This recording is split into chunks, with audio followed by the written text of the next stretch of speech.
So hello my dear student, welcome to 50 Cents Defense channel.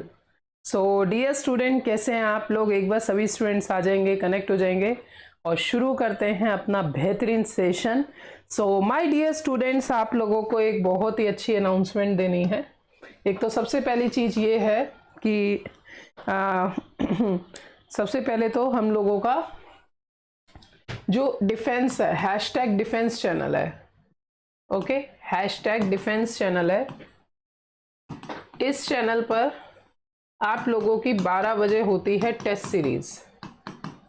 12 बजे होती है test series, ठीक है. हैशटैग डिफेंस चैनल पे 12 बजे होती है टेस्ट सीरीज, ठीक है.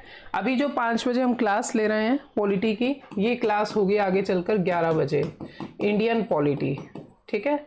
ये क्लास होगी 11 बजे इंडियन पॉलिटी, पर ये जो 11 बजे होगी 7 जुलाई से होगी, अभी से नहीं. 7 जुलाई से ये नया टाइम टेबल इसका रहेगा, ठीक है. विक्रम जी जय हिंद बच्चे. राजेश कुमार जय हिंद बच्चे, कैसे हो आप? पढ़ाई कैसी चल रही है? और इसी के साथ साथ जो आपको एक गुड न्यूज़ देनी है, वो गुड न्यूज़ ये है कि आपके अब मैथ्स आपका इस चैनल पे स्टार्ट हो जाएगा परसों से, 7 जुलाई से. मैथ्स आपका स्टार्ट हो जाएगा 7 जुलाई से. मैथ्स के टीचर इंट्रोड्यूस हो रहे हैं, ठीक है. और इसी के साथ साथ हिस्ट्री, ज्योग्राफी का भी क्लासेस स्टार्ट होने वाली हैं. और डिफेंस के क्वेश्चन जो कि आप लोगों के सीडीएस के पेपर में आते हैं, 3 सितंबर सीडीएस के पेपर में डिफेंस के क्वेश्चंस आते हैं, वो भी आपका सेक्शन इसी में ही कवर अप होगा, ठीक है. चलिए, सो डिफेंस के बच्चों के लिए ये है. अब इंग्लिश का टीचर है, वो इंग्लिश का टीचर भी हम आप लोगों के लिए जल्दी से ले आएंगे. तो 7 जुलाई से आप लोगों को मैथ्स मिलेगा और हिस्ट्री ज्योग्राफी मिलेगा. और इसी के साथ साथ डिफेंस के जो क्वेश्चंस आते हैं एयरफोर्स आर्मी नेवी के, वो भी आपको स्टैटिक डिफेंस मिलेगा, ठीक है. तो सीडीएस का पेपर जो 3 सितंबर का है, वो आप लोगों का पूरी तैयारी में हम लगे हुए हैं. तो आप में से किस किस बच्चे ने सीडीएस का पेपर देना है और किस किस बच्चे ने एनडीए का पेपर देना है, आप लोग प्लीज़ बता दीजिएगा. ऑफलाइन कमेंट में बता दीजिएगा, ठीक है. और इसी के साथ साथ 7 बजे द हिंदू भी करंट अफेयर होगा. द हिंदू करंट अफेयर लिया जाएगा, ओके. तो ये हमारा आप लोगों के लिए अनाउंसमेंट है. और अब शुरू करते हैं आज की क्लास इंडियन पॉलिटी की. इंडियन पॉलिटी बच्चे, आज हमें करना है schedules of constitution. Schedules of constitution, संविधान की अनुसूचियां. संविधान की अनुसूचियां, ओके. शेड्यूल्स ऑफ कॉन्स्टिट्यूशन, संविधान की अनुसूचियां. चलिए बच्चे स्टार्ट करते हैं. बस एक बार सेशन शेयर कर दो, इससे अधिक बच्चे आ सके, कनेक्ट हो सके. हाँ जी. सो माय डियर स्टूडेंट, हम लोगों ने लास्ट क्लास में पढ़ा था हमारे कॉन्स्टिट्यूशन में, ओरिजिनल कॉन्स्टिट्यूशन में जब हम मूल संविधान की बात करते हैं तब 395 आर्टिकल थे, 8 शेड्यूल थे और 22 भाग थे. अगर मैं आज की बात करूं तो 395 आर्टिकल और आज 12 शेड्यूल हैं. तो मतलब जो और एक्स्ट्रा शेड्यूल्स ऐड हुए हैं वो भी हम देखेंगे. और आज 25 भाग हैं. तो सबसे पहले बात करते हैं शेड्यूल फर्स्ट. अब कल के टेस्ट में शेड्यूल से भी क्वेश्चन होंगे, ध्यान रखिएगा. शेड्यूल फर्स्ट कहता है, देखो मैं ट्रिक बता देती हूँ जिससे आप सबको याद रहे. अगर पेपर में सबसे पहला शेड्यूल पूछे, सबसे पहला आर्टिकल पूछे, सबसे पहला पार्ट पूछे, तो भाई पहला शेड्यूल, पहला आर्टिकल, पहला पार्ट, आंख बंद करके स्टेट एंड यूनियन पे टिक कर देना. Union and state. तो शेड्यूल पहला क्या कहता है? Name of the state and name of the union territory, कि हमारे भारत का क्या पूरा का पूरा क्षेत्रफल है और प्रत्येक राज्य का क्षेत्र कितना है.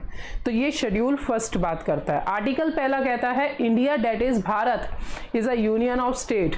इंडिया जो कि भारत है वो भी राज्यों का संघ है, ठीक है. इसके अलावा जब हम भाग पहले की बात करते हैं तो भाग पहला भी यही कहता है यूनियन एंड इट्स पार्ट, ठीक है. तो सबसे पहला शेड्यूल क्या कहता है? Name of union, state and UT, संघ, राज्य व केंद्र शासित प्रदेश का नाम। Name of union state and UT, name of union state and UT. ठीक है, लिख लीजिए बच्चे, जल्दी लिखिए इसे स्पीड से।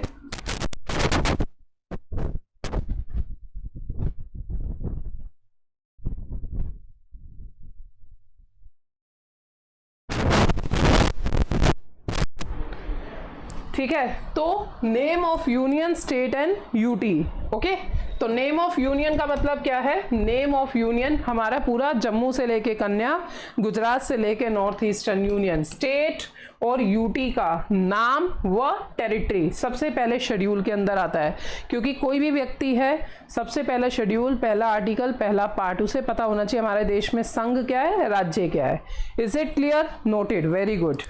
शेड्यूल दूसरा, तो पहला शेड्यूल याद रहेगा, शेड्यूल दूसरा। शेड्यूल दूसरा कहता है, सेकंड शेड्यूल कहता है, याद रखिएगा, रोकड़ा। ये ट्रिक बता रही हूं, कभी एग्जाम में इतने सारे क्वेश्चन होते नहीं ध्यान रहता, अरे यार क्या था सेकंड शेड्यूल, तो ये ट्रिक है, याद रखना। पहला schedule name of union and state, पहला शेड्यूल, पहला आर्टिकल, पहला part, name and state union. ठीक है, दूसरा है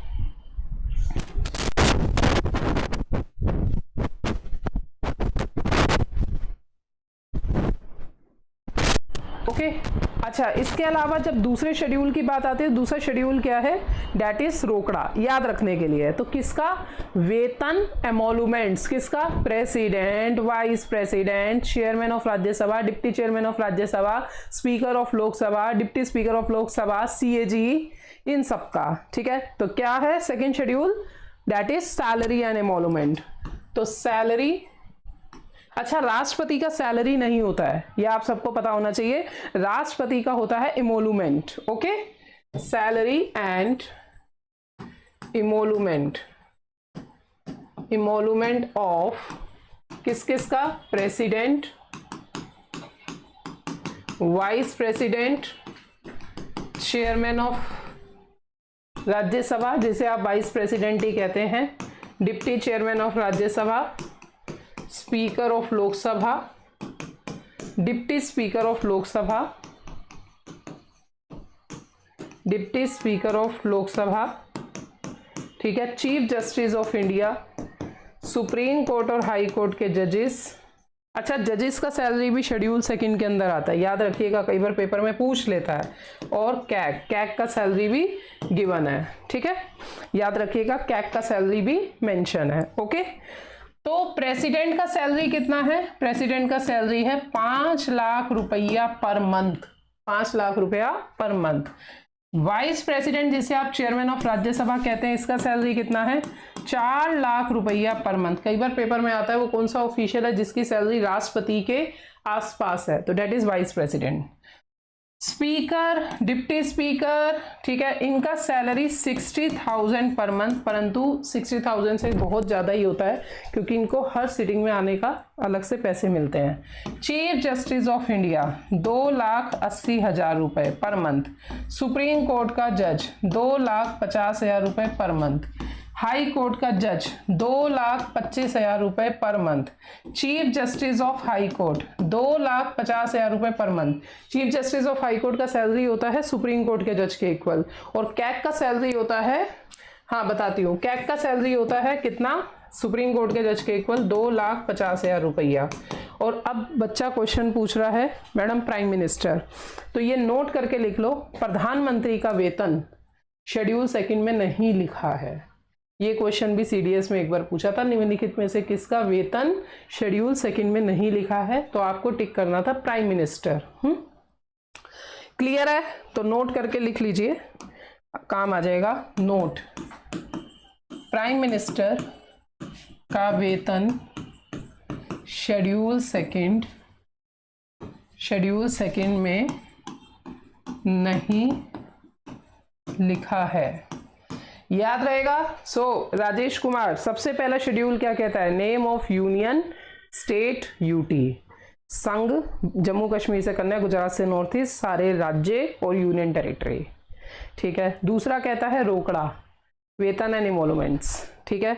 अब तीसरा कहता है शेड्यूल थर्ड, शेड्यूल थर्ड कहता है ओथ एंड अफर्मेशन, शपथ के बारे में बोलता है, ओथ एंड अफर्मेशन, शपथ व वचन, शपथ व वचन, ओथ एंड अफर्मेशन। अब oath and, hello mister Ravi कैसे हो, oath and affirmation, oath and affirmation का मतलब क्या है कि जो भी मिनिस्टर्स हैं, prime minister, vice president, president, ये सब शपथ किसके आगे लेंगे, ओके। इलेक्शन कमीशन, सीएजी या अन्य कॉन्स्टिट्यूशनल बॉडी के सदस्य या चेयरमैन किसके आगे शपथ लेंगे, तो शपथ लिखी हुई है कॉन्स्टिट्यूशन के शेड्यूल थर्ड के अंदर। अब मेरा क्वेश्चन है आप लोगों से कि शपथ और वचन में अंतर क्या है। हाँ, अक्सर क्लास में बच्चे कहते थे मैम शपथ ये है, वचन ये है, तो इसका ये मतलब नहीं है। शपथ जो होती है, मान लीजिए मैं उपासना इंडिया में रहती हूँ और इंडिया एक सेकुलर देश है। सेकुलर देश का मतलब है कि भारत का कोई धर्म नहीं है। अब मेरी मर्जी, मैं किसी भी धर्म को मानूं या ना मानूं। मान लीजिए मैं धार्मिक हूँ, तो मैं अगर कल को प्रधानमंत्री बन रही हूँ तो मैं लूँगी I do oath in the name of God, मैं भगवान के साक्षी मान के शपथ लेती हूँ। अगर मैं भगवान में विश्वास नहीं रखती हूँ तो मैं क्या करूँगी, अफर्मेशन लूँगी। आई, जो भी मेरा नाम ABCD, taking affirmation in the name of constitution. तो शपथ का मतलब क्या होता है कि आप भगवान के आगे ये शपथ ले रहे हैं, मतलब भगवान पे विश्वास है आपको। और वचन क्या है, आप गॉड पे विश्वास नहीं करते हैं, तो that is taken in the name of constitution, ठीक है। अब शपथ तो आपको पता ही है कि इस तरीके से ली जाती है, okay. Schedule third, schedule third के बाद अब आते हैं शेड्यूल फोर्थ। आप लोग एनडीए का पेपर देते हैं, सीडीएस का पेपर देते हैं, शेड्यूल का सेक्शन बहुत इंपॉर्टेंट है। मुझे भी नहीं पता, यूपीएससी का ये प्यारा सा पुराना प्यार है, ठीक है। यूपीएससी लेती ही, मतलब यहाँ से क्वेश्चन देती रहती है, शेड्यूल से देती है। ऑल्दो सिविल सर्विसेज के पेपर में भी 2018 के पेपर में भी क्वेश्चन आया था, schedule number 10 anti defection act का कौन सा शेड्यूल है। तो यूपीएससी की अगर मैं बात करूँ ना, UPSC loves schedules, fundamental right और पंचायती राज सिस्टम, पंचायत से भी यूपीएससी को बहुत प्यार है। शेड्यूल फोर्थ क्या कहता है, allocation of seat of Rajya Sabha to state and UT. मतलब राज्यसभा में, अब मेरे प्यारे प्यारे बच्चों, ये रही लोकसभा, ये रही राज्यसभा, ओके। ये सेंटर है, स्टेट है। स्टेट में लोअर हाउस क्या होता है, विधानसभा होता है, जिसको आप क्या कहते हैं, SLA, स्टेट लेजिस्लेटिव असेंबली। और अपर हाउस को क्या कहते हैं, स्टेट लेजिस्लेटिव काउंसिल। यहाँ लोकसभा में हम लोग वोट देते हैं, विधानसभा में हम लोग वोट देते हैं, दोनों जगह हम लोग वोट देते हैं, ठीक है बेटा। हम लोग ना तो राज्यसभा में वोट देते हैं और ना ही हम लोग विधान परिषद में वोट देते हैं। विधान परिषद का मामला तो कुछ ऐसा है कि 1/3 सदस्य SLA से आते हैं, 1/3 आपके अलग होगा, 1/3 आपके ग्रेजुएट होगा, इस तरीके से। पर राज्यसभा के सदस्य कहाँ से लिए जाते हैं, विधानसभा से। क्यों, क्योंकि राज्यसभा को कहा जाता है council of states. Council of states का मतलब होता है सभी राज्यों का परिषद। तो भाई राज्यसभा के अंदर अगर राज्यों को नहीं ले रहे हो तो आप बेईमानी कर रहे हो, काउंसिल ऑफ स्टेट बोल के। फिर आप कॉन्स्टिट्यूशन में फेडरल वर्ड कभी मत बोलो, क्योंकि ये जो राज्यसभा है, राज्यसभा फेडरल फीचर को दिखाता है।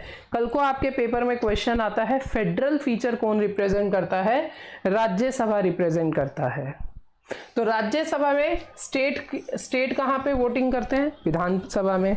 तो विधानसभा के कितने सदस्य राज्यसभा में जाएंगे, किस राज्य का कितना सदस्य राज्यसभा में जाएगा, यूटी का कितना सदस्य राज्यसभा में जाएगा, ये लिखा हुआ है शेड्यूल 4 के अंदर। मतलब यूपी का कितना सदस्य है जो राज्यसभा में जाएगा, दिल्ली का कितना सदस्य राज्यसभा में जाएगा, इस तरीके से किस राज्य किस यूटी का कितना कितना मेंबर राज्यसभा में जाएगा लिखा हुआ है शेड्यूल 4 के अंदर। Most important, openly asked by the UPSC. तो माय डियर स्टूडेंट, अब मैं कुछ आपसे क्वेश्चन पूछ रही हूँ, फिर मैं आगे बताती हूँ, पर आप लोग पहले मेरे क्वेश्चन का जवाब दीजिए। तैयार हैं मिस्टर रवि, विक्रम, राजेश?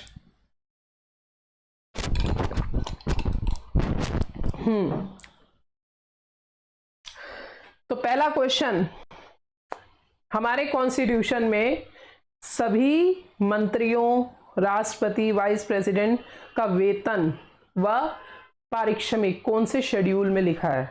जल्दी आंसर दीजिए, जल्दी आंसर दीजिए भाई, फास्ट।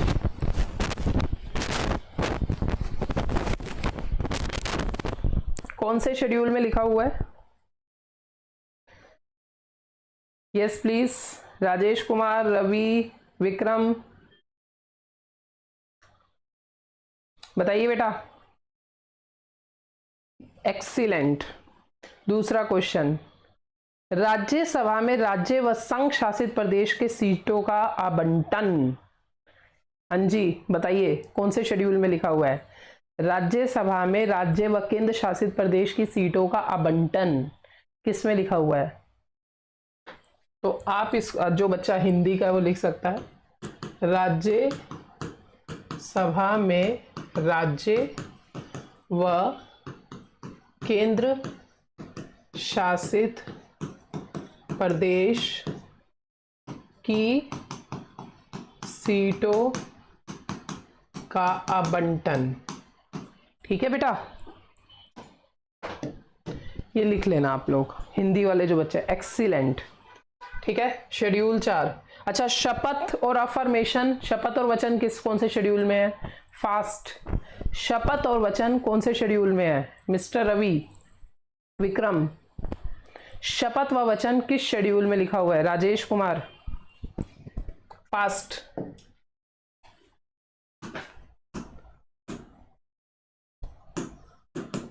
हाँ जी, शपथ व वचन किस शेड्यूल में है? शेड्यूल 3 में है।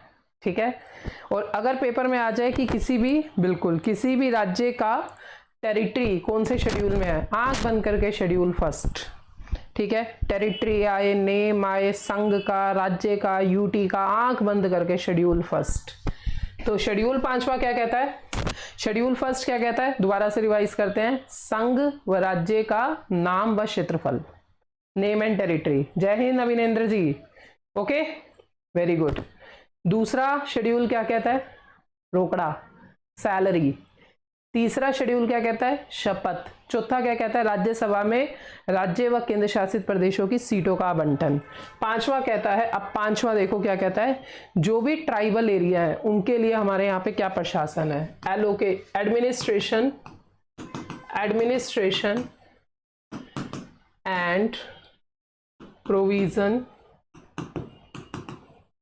Provision of schedule area, area and tribe. Hindi वाले बच्चे भी लिख सकते हैं अगर कोई बच्चा हिंदी में है तो। अनुसूचित क्षेत्र, क्षेत्र व जनजाति, जनजाति के प्रशासन, जनजाति का प्रशासन व प्रावधान। यस प्लीज, कोई बात नहीं बच्चे, कोई बात नहीं। अब शेड्यूल 5वां क्या कहता है? एडमिनिस्ट्रेशन, प्रशासन कैसे हुआ? प्रोविजन किसका? शेड्यूल एरिया और ट्राइब्स का। अब मेरे प्यारे बच्चों, शेड्यूल एरिया और ट्राइब है क्या?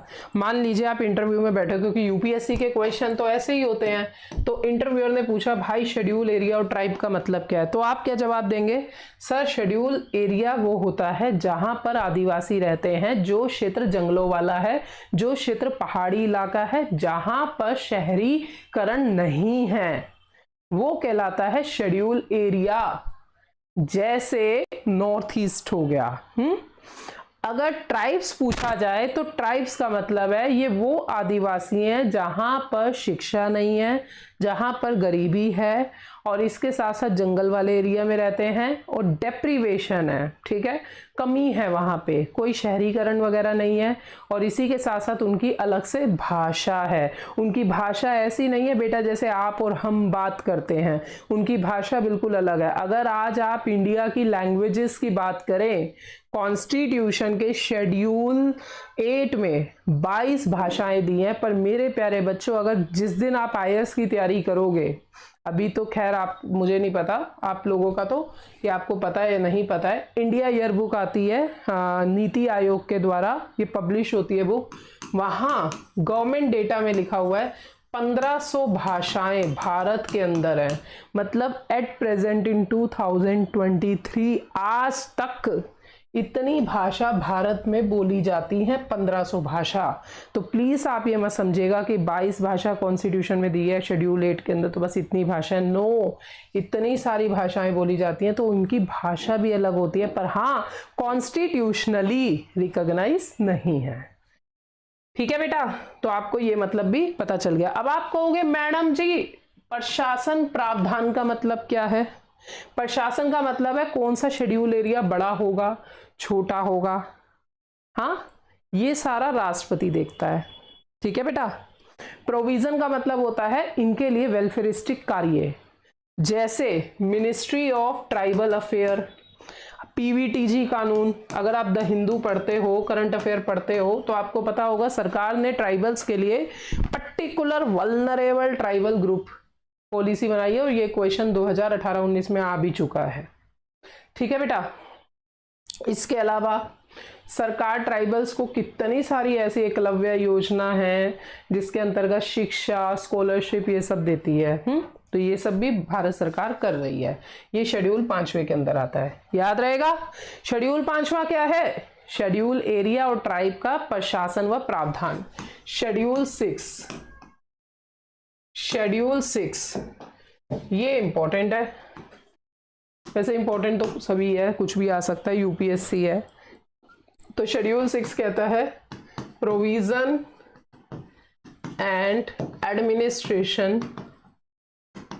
Administration of Assam, Meghalaya, Tripura, Mizoram. असम, मेघालय, त्रिपुरा, मिजोरम। ठीक है, लिख लीजिए, सभी बच्चे लिख लेंगे। ओके, असम, मेघालय, त्रिपुरा, मिजोरम। अगर आपके पेपर में आए कि भाई शेड्यूल 6 क्या कहता है, तो शेड्यूल 6 कहता है असम, मेघालय, त्रिपुरा, मिजोरम का प्रशासन व प्रावधान। अब आप में से कुछ बच्चे तो ये कहेंगे कि मैडम जी ये असम, मेघालय, त्रिपुरा, मिजोरम की जो बात की गई है ये अलग से क्यों है जबकि ये भी ट्राइबल एरिया के अंदर आते हैं। आपका क्वेश्चन होगा कि मैडम जी जब ऑलरेडी शेड्यूल 5 के अंदर ट्राइबल और शेड्यूल एरिया आ गया है तो फिर आपने ये अलग से क्यों लिखा है, मतलब संविधान बनाने वालों ने क्यों अलग से लिखा है, क्वेश्चन होगा। हाँ सिर्फ 4 ही स्टेट हैं, यस होगा क्वेश्चन आपका। क्योंकि ये भी तो मैडम ट्राइबल क्षेत्र ही हैं। तो आपका पहला क्वेश्चन तो ये होगा कि मैडम क्या ये क्षेत्र जो ट्राइबल है क्या ये शेड्यूल 5 के अंदर आते हैं, तो आंसर है नहीं। फिर दूसरा क्वेश्चन आपका ये होगा कि मैडम इसे अलग क्यों रखा हुआ है, तो इसको अलग इसलिए रखा हुआ है क्योंकि जब भारत आजाद हुआ था, संविधान बना था 1950 में लागू हो गया था, उस समय पे ये चारों स्टेट थे आपके यूनियन टेरिटरी, केंद्र शासित प्रदेश। और आपको पता होना चाहिए राज्य के लिए अलग और केंद्र शासित प्रदेश के लिए अलग प्रावधान बनाया जाता है। 1956 में स्टेट रीऑर्गेनाइजेशन एक्ट बना, जिसके अंतर्गत ये यूनियन टेरिटरी बन गए क्या, स्टेट बन गए, क्या बन गए, राज्य बन गए। ठीक है बेटा, क्या बन गए, राज्य बन गए।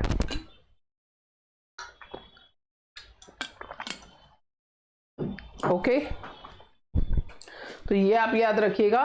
1956 में स्टेट रीऑर्गेनाइजेशन एक्ट 1956 के अंतर्गत ये स्टेट बन गए, पर शेड्यूल 6 के अंदर ये 4 राज्यों के बारे में लिखा हुआ है। कौन कौन से हैं? असम, मेघालय, त्रिपुरा, मिजोरम।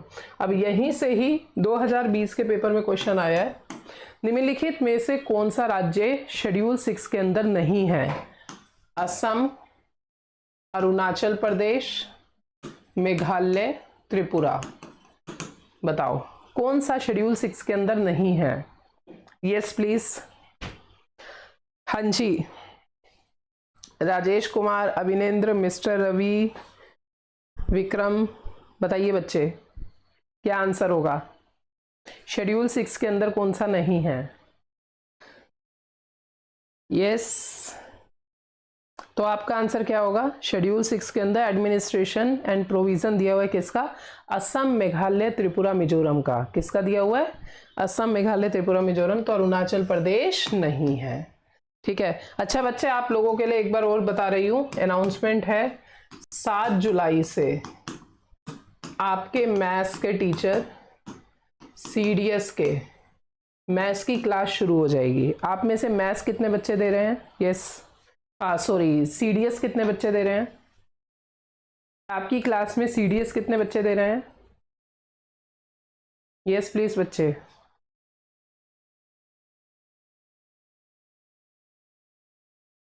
CDS कितने बच्चे दे रहे हैं?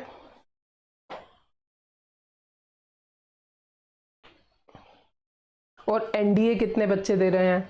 जो बच्चा CDS दे रहा है वो CDS लिख दे, जो NDA दे रहा है वो NDA लिख दे। जो CDS, हाँ जी बेटा।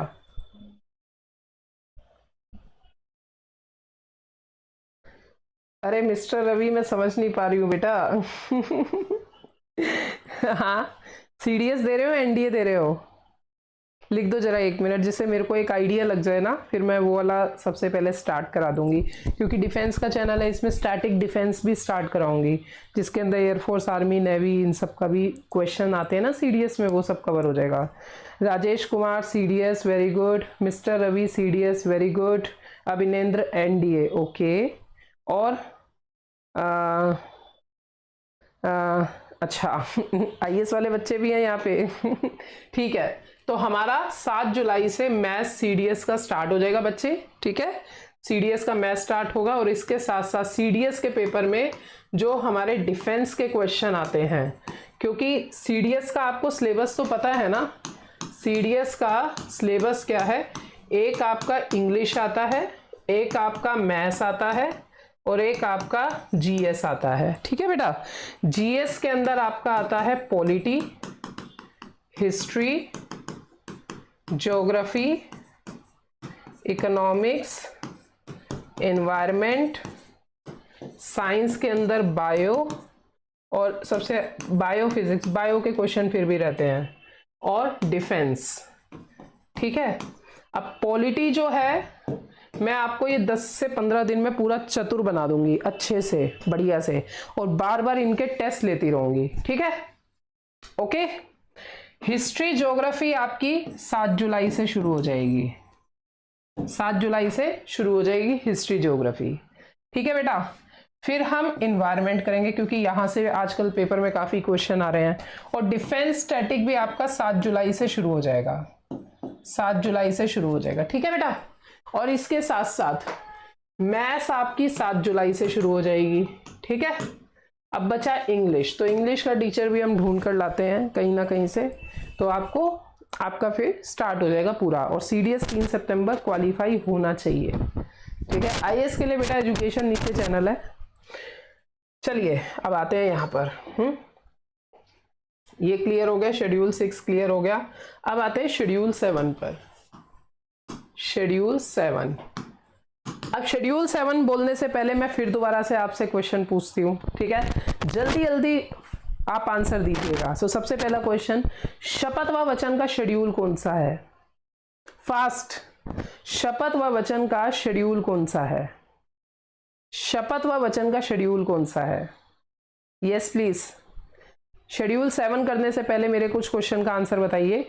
मेरा साथ तरीका यही है, मैं बार बार क्वेश्चन पूछती हूँ। शेड्यूल, हाँ मैम, इंग्लिश नेक्स्ट सेशन में।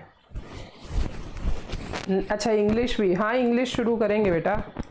शेड्यूल 3 में, एक्सीलेंट। अच्छा ये बताइए, राज्यसभा में राज्य व केंद्र शासित प्रदेश की सीटों का आवंटन, ठीक है, allocation of seat of Rajya Sabha to the state and UT, schedule कौन सा है? यस प्लीज, शेड्यूल कौन सा है? Schedule, yes please, Rajesh Kumar, mister Ravi, schedule, excellent Rajesh Kumar, excellent, excellent Ravi, great. अच्छा ये बताइए, असम, मेघालय, त्रिपुरा, मिजोरम का प्रशासन व प्रावधान कौन से शेड्यूल में है? जल्दी बताइए। असम, मेघालय, त्रिपुरा, मिजोरम का प्रशासन व प्रावधान कौन से शेड्यूल में है? Fast, yes please.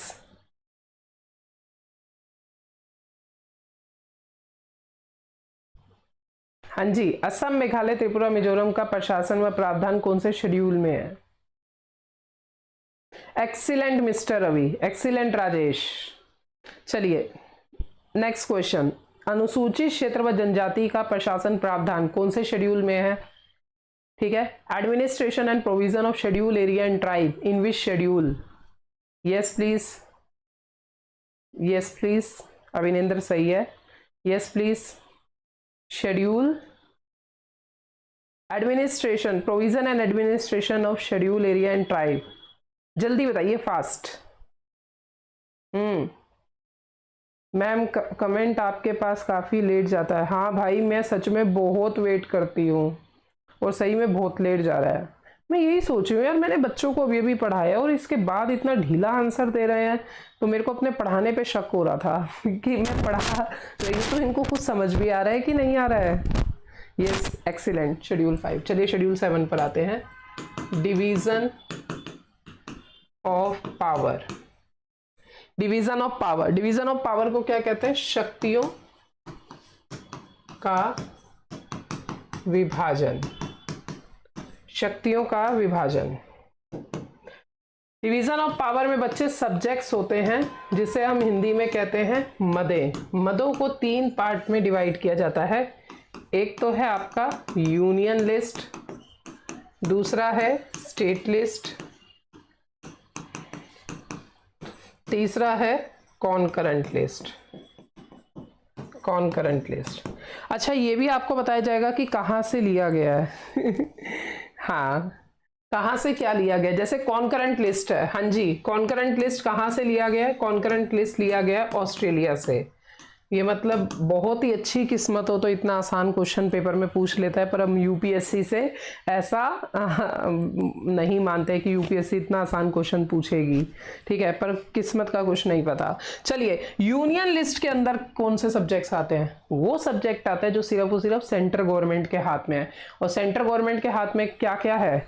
हाँ जी, सबसे पहले आपका डिफेंस सेंट्रल गवर्नमेंट के हाथ में है, रेलवे सेंट्रल गवर्नमेंट के हाथ में है, ठीक है, इंटरनेशनल रिलेशन सेंट्रल गवर्नमेंट, इसके अलावा आपका election commission, CAG, finance commission, ये सारा, करेंसी सेंटर के अंदर, ठीक है, आपका इलेक्ट्रिसिटी सेंटर के अंदर, ये सारी की सारी चीज़ें यूनियन लिस्ट के अंदर आती हैं। स्टेट लिस्ट के अंदर आती है। अब स्टेट लिस्ट से क्वेश्चन पेपर में आता है, स्टेट लिस्ट इंपॉर्टेंट है, यहाँ से सीडीएस में भी क्वेश्चन आता है, ठीक है। अब थोड़ा सा ध्यान से सुनना और पेपर कॉपी में लिख भी लेना, और नहीं लिखोगे तो टेस्ट में क्वेश्चन आएंगे तो आपको अपने आप याद हो जाएगा।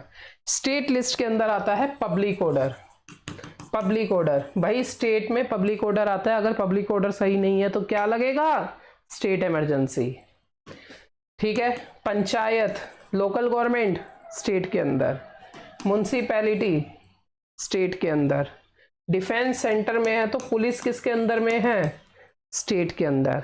State election commission, state CAG, state finance commission किस में आएगा? स्टेट लिस्ट में आएगा। कॉनकरेंट लिस्ट, ये भी इंपॉर्टेंट है। कॉनकरेंट लिस्ट में क्या आता है? एजुकेशन। क्या आता है? एजुकेशन। हाँ जी, हाँ एजुकेशन।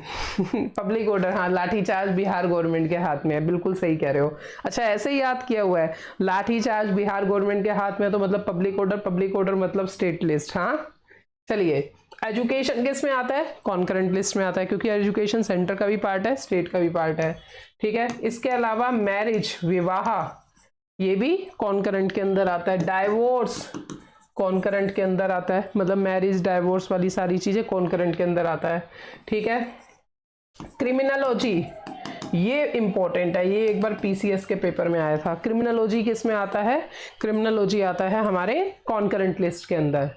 याद रखिएगा कि आपके पेपर में एजुकेशन आए, कॉन्करेंट, ये आता है। 2019 के पेपर में जनवरी उत्तराखंड पीसीएस के पेपर में क्वेश्चन पूछा था कि पहले एजुकेशन स्टेट लिस्ट में था पर बाद में कॉन्करेंट लिस्ट में चला गया, कौन से अधिनियम में? तो आप पेपर में टिक करेंगे 42वां संशोधन अधिनियम 1976 में एजुकेशन स्टेट से कॉन्करेंट में शिफ्ट हो गया। और आज पेपर में पूछे कि कॉन्करेंट कौन सी लिस्ट में आता है, तो आप क्या कहेंगे? कॉन्करेंट लिस्ट के अंदर एजुकेशन आता है, मतलब एजुकेशन किस लिस्ट में आता है? कॉन्करेंट लिस्ट में आता है। Is it clear? हाँ जी, Amrita Thakur, Rajesh Kumar, Abhinendra, mister Ravi, yes please, done. तो अब मैं आपसे कुछ क्वेश्चन पूछती हूँ, फास्ट आंसर देते रहिएगा। सबसे पहला, डिफेंस कौन सी लिस्ट में आता है? डिफेंस कौन सी लिस्ट में आता है? Union list. एजुकेशन कौन सी लिस्ट में है? कॉन्करेंट लिस्ट में है। मैं इस तरीके से आपको कराना चाहती हूँ कि पेपर में क्वेश्चन दिखे और आप सीधा टिक करके आ जाए। ठीक है, मैरिज किस में आता है? कॉन्करेंट लिस्ट में आता है। क्रिमिनोलॉजी किस में आता है? क्रिमिनोलॉजी कॉन्करेंट लिस्ट में आता है। पब्लिक ऑर्डर किस में आता है? स्टेट के अंदर आता है। पंचायत, म्युनिसिपैलिटी स्टेट के अंदर आता है। करेंसी किसके अंदर आता है? यूनियन लिस्ट के अंदर है।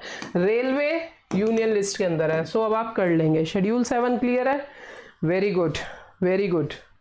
Schedule 8, schedule 8, schedule 8, very good, very good.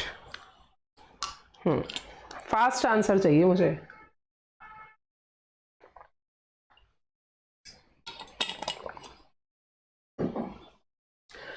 चलिए शेड्यूल 8 के अंदर आते हैं। So my dear student, schedule 8 क्या बात करता है? ओरिजिनल कॉन्स्टिट्यूशन में कितने शेड्यूल थे? 8 ही शेड्यूल थे।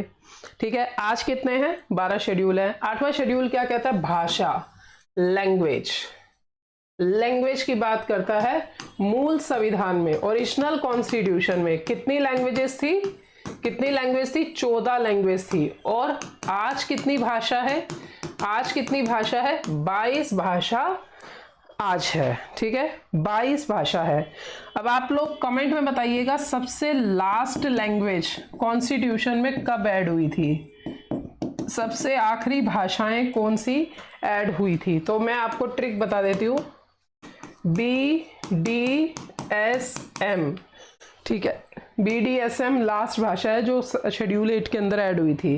बी मतलब बोडो, डोगरी, सांथली, मैथिली। यहां से क्वेश्चन आया हुआ है, यहां से पेपर में क्वेश्चन आया हुआ है। ठीक है, अब मैं आपसे क्वेश्चन पूछती हूँ, निम्नलिखित में से कौन सी भाषा शेड्यूल 8 के अंदर नहीं है?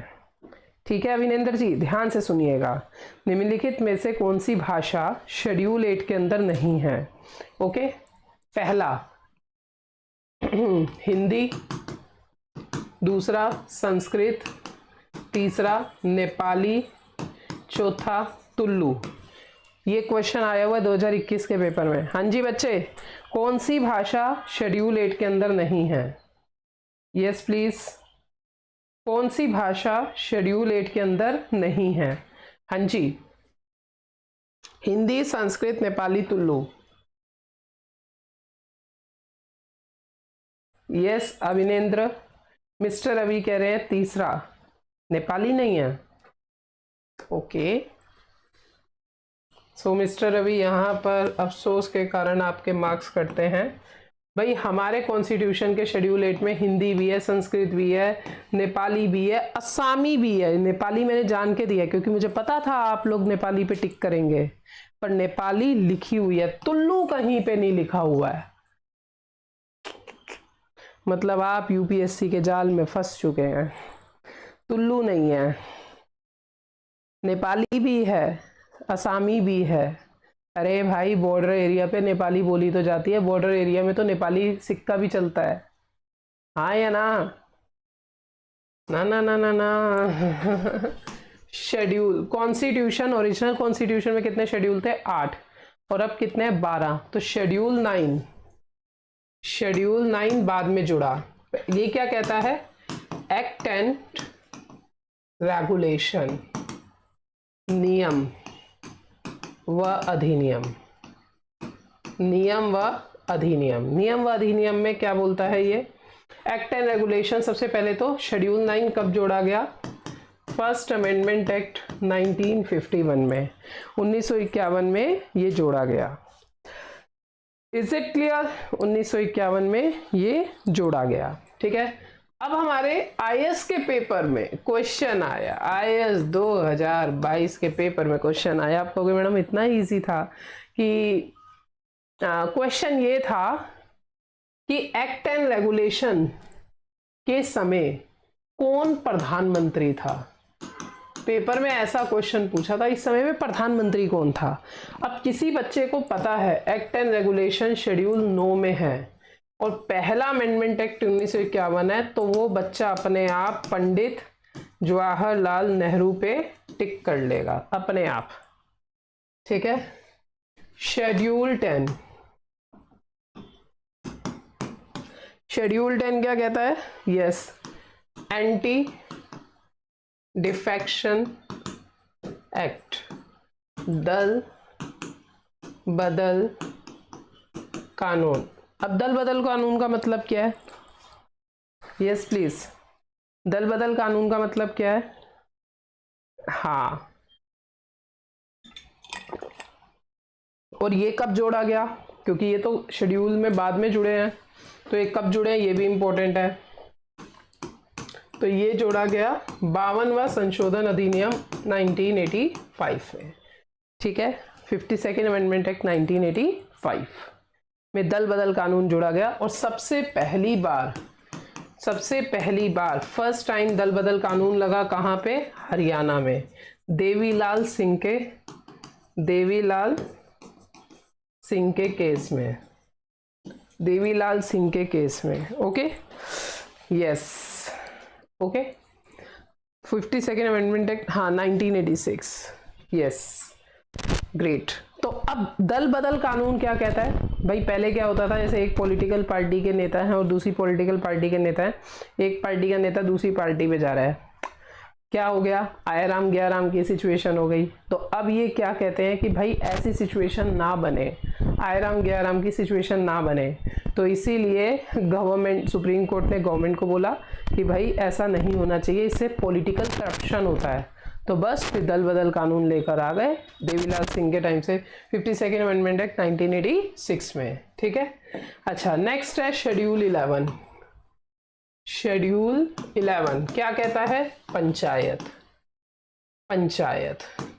पंचायत को कब जोड़ा गया? जल्दी बताइए राजेश कुमार।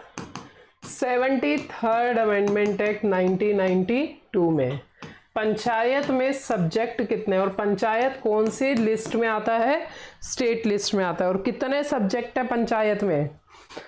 हाँ जी राजेश कुमार, मिस्टर रवि, यस बच्चे, कितने सब्जेक्ट हैं पंचायत में? कितने सब्जेक्ट है मतलब कितने विषय हैं? यहां से क्वेश्चन, सब्जेक्ट से क्वेश्चन आता है एनडीए के पेपर में। ठीक है, कितने सब्जेक्ट्स हैं? 29 सब्जेक्ट हैं हमारे पंचायत के अंदर। नेक्स्ट है शेड्यूल 12। शेड्यूल 12 कहता है म्युनिसिपैलिटी, नगर निगम। Okay, yes yes yes mister Ravi, बिल्कुल सही कह रहे हो आप। हाँ, नगर निगम शेड्यूल 12 कब जोड़ा गया? अच्छा, पंचायत कब जुड़ी? 73rd amendment 1992। म्युनिसिपैलिटी कब जुड़ा? 74th अमेंडमेंट एक्ट 1992 और लागू हुआ 1993 में। बिल्कुल सही है। अच्छा, अब ये बताइए म्युनिसिपैलिटी कौन से स्टेट लिस्ट में आता है? स्टेट में ही आता है, मैंने ही बोल दिया। इसमें कितने सब्जेक्ट्स हैं? म्युनिसिपैलिटी में कितने सब्जेक्ट्स हैं? 18। याद रखिएगा, नगर निगम म्युनिसिपैलिटी में 18 सब्जेक्ट्स हैं। ठीक है, इस चीज का ध्यान रखिएगा। ओके, तो एक बार सभी बच्चे देख लीजिए, बता दीजिए शेड्यूल के सेक्शन में कोई भी डाउट हो तो। हाँ सही है। अब देखिए, अब जो कल आप लोगों का एक काम करते हैं ना, आप लोगों का ये जो क्लास है 5 बजे की, मैंने आपको 7 जुलाई से जो शेड्यूल बताया है, सुबह 7 बजे एजुकेशन नीचे चैनल पर द हिंदू है, ठीक है। उसके बाद आपका डिफेंस, हिस्ट्री, ज्योग्राफी और मैथ्स शुरू हो जाएगा 7 जुलाई से। उसका टाइम आपको कल बता दिया जाएगा, ठीक है। इसके अलावा 11 बजे आपकी पॉलिटी की क्लास ली जाएगी, ठीक है। 12 बजे आपका डेली टेस्ट सीरीज होगी, डेली टेस्ट सीरीज है। अब जो कल की टेस्ट सीरीज है ना, कल की टेस्ट सीरीज में हिस्टोरिकल अंडरपिनिंग से क्वेश्चन होगा, मेकिंग ऑफ कॉन्स्टिट्यूशन से क्वेश्चन होगा और शेड्यूल से क्वेश्चन होगा। इन 3 सेक्शन से क्वेश्चन होगा और हम लोग जो पहले पढ़ चुके हैं उन सबका रिपीटेड वे से टेस्ट लेते रहेंगे। Is it clear? Done? One short repeat. अच्छा एक बार शॉर्ट में रिपीट। शेड्यूल पहला क्या कहता है? यूनियन, स्टेट, नाम और क्षेत्र, ठीक है। शेड्यूल दूसरा रोकड़ा, salary, president, vice president, chairman, इन सब की। शेड्यूल तीसरा शपथ व वचन। शेड्यूल चौथा राज्यसभा में राज्य की केंद्र शासित प्रदेश की सीटों का आवंटन। शेड्यूल पांचवा शेड्यूल एरिया और ट्राइबल्स के लिए प्रशासन। शेड्यूल छठा असम, मेघालय, त्रिपुरा, मिजोरम का प्रशासन। शेड्यूल सातवां सब्जेक्ट्स का डिवीजन, यूनियन, स्टेट और कॉन्करेंट में। शेड्यूल आठवां आपका लैंग्वेजेस। शेड्यूल 9वां एक्ट एंड रेगुलेशन, जो कि बाद में जुड़ा 1951 फर्स्ट अमेंडमेंट एक्ट में। शेड्यूल 10वां एंटी डिफेक्शन एक्ट, ठीक है। शेड्यूल 11वां पंचायत। शेड्यूल 12वां म्यूनसिपैलिटी। ये मेरी रिवीजन करा रहे हो आप लोग कि अपनी रिवीजन कर रहे हो? हाँ मेरी रिवीजन करा रहे हो या अपनी रिवीजन कर रहे हो? मैडम एक बार और रिवाइज करना, आपको याद हो गया कि नहीं? जब मैं बोल रही थी तो मुझे ऐसे लगा मेरी रिवीजन हो रही है। ठीक है, अब 1 घंटे की क्लास है, ओके। आराम से, अगर आपने क्लास आपकी मिस हुई है तो आप देख लेना आराम से, ठीक है बेटा। अब कल आपका इन पूरे का टेस्ट होगा और हो सकता है कल हिस्ट्री का भी एक सेशन हो। कल हिस्ट्री का भी एक सेशन हो, और वैसे हिस्ट्री के टीचर अलग है। हिस्ट्री का भी सेशन हो तो आपका हिस्ट्री का भी टेस्ट होगा, ठीक है बेटा, ओके। परसों लेंगे हिस्ट्री के क्वेश्चन भी, क्योंकि अब हमारे पास दिन ज़्यादा नहीं है, 55-56 दिन है।